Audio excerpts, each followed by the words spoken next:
Hey guys, Whitney here. This is the second installment and what I hope is going to be a regular thing for me where I walk you through functional lab tests that I use in my practice and functional lab tests that I just think are pretty darn cool. So last month I walked you through the wheat zoomer. If you missed that, go back and check it out. Today I want to talk about the gut zoomer. Now, I'm not going to run you through an entire report because literally they're like 50 or 60 pages long. It's so much information. So rather than do that, I'm going to just give you the three things that really are the highlights of the gut zoomer and my favorite three things about this test. And these are the things that I think really set it apart from other lab tests out there. Okay, so first let's talk about who needs to run a gut zoomer, or really just any stool test in general, right?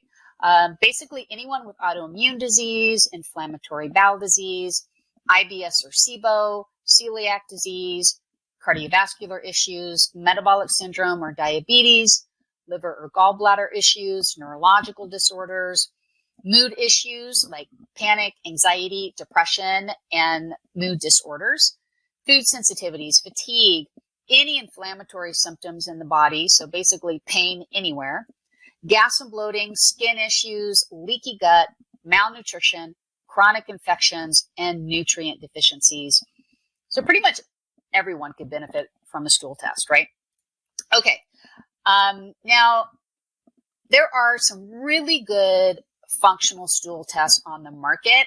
I'm not dissing any of them. They all do a really good job specifically at these basic things: identifying parasites and H. pylori, assessing commensal flora, or at least identifying the different strains and whether or not you're low or elevated in certain species of commensal flora. They're really good at identifying opportunistic and pathogenic bacteria that are out of control, overgrowths of yeast and fungi, viruses, and they give you some basic intestinal health markers, things like secretory IgA or occult blood, stuff like that. So all the functional labs on the market do a great job at this, but there are three things that I think really, where the gut zoomer really shines. The first place, this is my first favorite thing, is the diversity and phyla assessment. This is what tells us, what is your diversity? And when we're looking at diversity, we break this down into two indexes. The Shannon index, which measures the richness of your flora, basically how many different species do you have there. The Simpson's index measures the evenness. So of each species that's present, what's the population? And both of these indexes together give us the overall diversity score. As both numbers increase, so does diversity. Now the phyla, basically phyla just means family. These are families of bacteria. So the gut zoomer gives us a really comprehensive breakdown of all of the different families that make up your commensal flora and what is the percentage of population that each family consists of, of the total flora that you have. And then the gut zoomer gives us a couple of really key ratios that are important clinically. I'm not going to go into that, but the first is the Firmicutes to Bacteroidetes ratio, and the second is the Proteobacteria to Bacteroidetes ratio. Both of these ratios, when they're out of balance, can be very clinically significant. Okay, my second favorite thing are the multiple inflammatory markers. This is really cool, guys, because most stool tests only measure one or two inflammatory markers. So this increases the risk that gut inflammation is going to go undetected, or you're going to get this false sense that everything's okay. Now, this is particularly true when it comes to calprotectin, which is a pretty common marker on other stool tests as kind of a standalone inflammation check. But calprotectin is frequently normal when other signs of inflammation are present. And one of the cool things that I like about this particular list is that it contains the fecal eosinophil protein X. You can see that here at the bottom. This is a marker that's elevated when food sensitivities are present, and that's pretty much almost everyone, right? So if you're not looking at this marker, you're missing a huge trigger for gut inflammation. Okay, my third favorite thing is the gut metabolites. So this is bile acids and short-chain fatty acids.